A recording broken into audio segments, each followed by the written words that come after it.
One thing about Meek Mill is that he will never be able to overcome the accusations made against him by Diddy since he was recently shown to be Diddy's boy toy once again.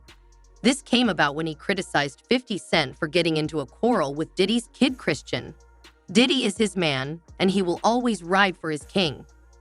The claims regarding Diddy and Meek surfaced recently, following Meek's incrimination in one of Diddy's sad lawsuits. An audio recording was made of Meek receiving claps on the cheeks during Diddy's wild parties. But Meek swore to his life that he wasn't gay in spite of the mountain of evidence that was presented against him. It appears, though, that Meek is finally coming to terms with who he is, as he recently came out of hiding to defend Diddy and Christian against 50 Cent.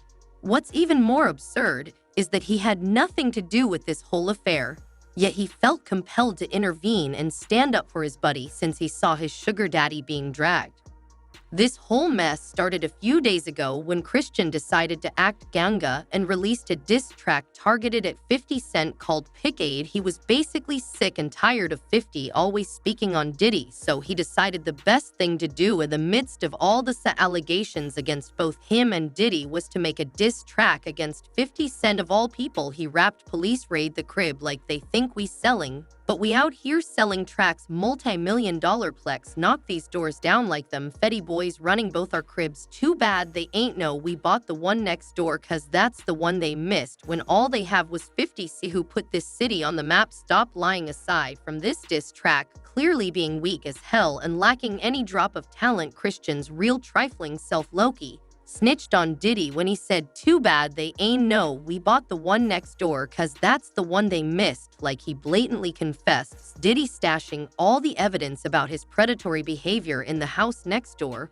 which police unfortunately did not check during that raid. He goes on to say Pop's been hated on by many men, and that's fine. They going to try to stop these and they going to die trying, referencing 50 Cent song Many Men and album Get Rich or Die trying now, despite Christian being dead serious and actually thinking he was delivering some of the best lyrics of his entire career.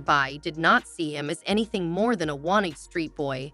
And he took to his IG and sarcastically said, "I feel so threatened by the things that Christian is saying on his record. I'm afraid for my life. Please don't hurt me, guys." I never wrote or stated anything about the Puffy 6 babies because Key D claimed that Tupac was dead.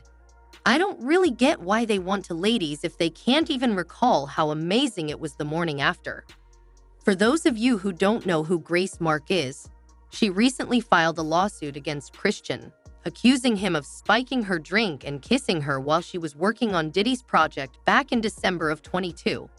Bai continued to troll Christian when he posted a clip of the song where Christian can be heard telling FY to suck his wood. He wrote in the caption, "Damn Christian comms, is that what you told Grace on Marquand that boat gave her the puffy juice with that special sauce in it? LOL boy, oh boy, bad boy for life now."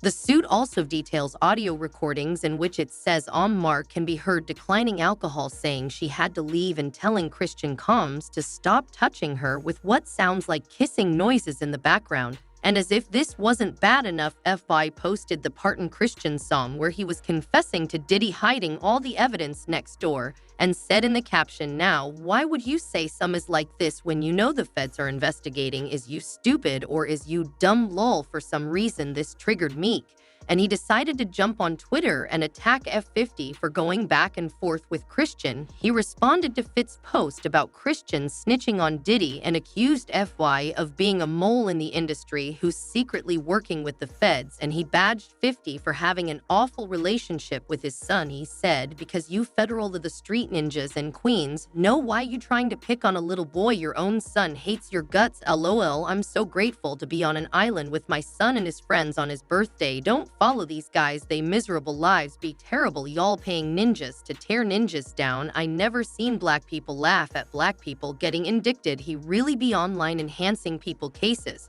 And he got real statements against ninjas. You ain't feed Mike Knox. Yet everybody onto you." Me kept going for hours and hours about how 50 basically is snitched and that the black community is idolizing the wrong person, blah, blah, blah, you know. The usual stuff that Meek runs his mouth about every other day of the week on Twitter. And as expected after seeing everything, FI wasted no time in making fun of Meek beg, saying that because you sold 6,000 copies of your last effort, you shouldn't be on vacation and should instead be pursuing your dreams or accepting your nightmares.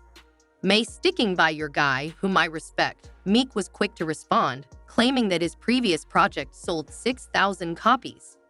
However, he made no attempt to refute 50's accusations that Diddy was his man, adding instead that his last project sold 90 copies in the first week, which was a costly pain. I don't even know how cute Cuban was talking to you. Your swag is extremely whack. However, FI did not let this slide, and he responded by posting a video of Meek seductively singing a love song to Diddy at a party with the caption, "I commend you for being a strong, supportive woman for your man." Ross made that last CV just for fun to let me out of my contract because we are rich and have some sort of history. It's different. Meek should stick with him so that the two of you may have a happy life. God bless you right now. If you recall, a few months ago, Meek gained notoriety when he was included in a civil lawsuit that music producer L. Rod Law brought against Diddy. In his complaint, Rod said that Diddy himself informed him that he clapped Meek and Usher and that he managed to convince Stevie J to get into bed with the assurance that he would instantly win Stevie J a Grammy once everything was revealed. Meek's desperate attempt to defend himself on social media backfired, and he tweeted a lot of things. He threatened to trash any celebrity if they tried to make a wild move on him, saying that if they did, they would literally go crazy over my photos. All of my friends and family were watching him around this crazy industry, and I'm from Philadelphia. No guy or woman would ever approach me about homosexual activities, and the whole area doesn't get blown out when they read this on every blog as if they know how I'm coming. No one will even give me coke since I'm so overweight. As if his situation couldn't possibly get worse, an audio recording of Meek purportedly being beaten by Diddy was released by Diddy's former bodyguard. Meek was heard screaming at the top of his lungs, seemingly in excruciating agony, but Diddy merely continued to beat him. The former bodyguard who recorded and leaked the audio claimed that it occurred at one of Diddy's wild parties. He claimed that Diddy spiked everyone's drinks so they wouldn't be able to understand what was going on, but since he doesn't drink, he was able to remain sober long enough to see what he and Meek were doing. Like, all the champagne was spiked. Everybody was passed the fuck out. I don't drink, so I was playing that off like I don't drink. I smoke. Like, I smoke and I had my own, but like everybody was passed out. Yo, Diddy had that man in the room. Look, yes, I put my ear to the door and I brought the phone because Diddy started going in overdrive. I ain't know what the was going on, but I just heard balls slapping against ass cheeks. I heard struggling to take. I heard being like, "Yeah, daddy."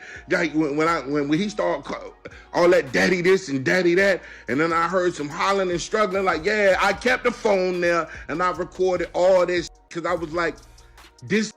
I don't know about you guys, but that video looks like it was taken just minutes after he beat Meek in the bedroom. What's up, King Man? You're doing it, man? You deserve it. Daddy, you're putting in that work. I love you. Yeah, to make things even worse. Do you remember that video of Meek in the pool with his butt slightly curved up as if he was trying to ease some pain while Diddy recorded him and called him daddy?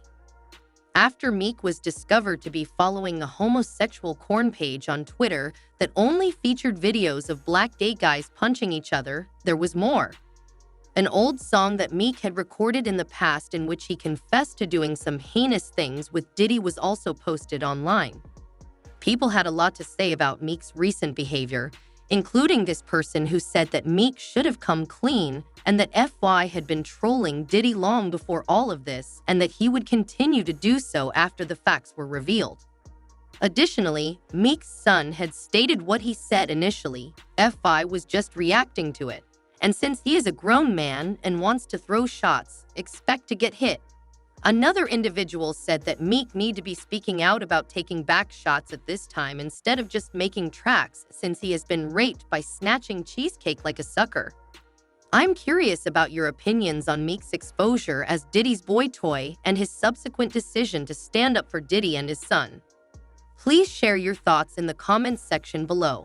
Also, don't forget to click here to watch this other extremely awkward video. Meek would never step to 50 face-to-face, period.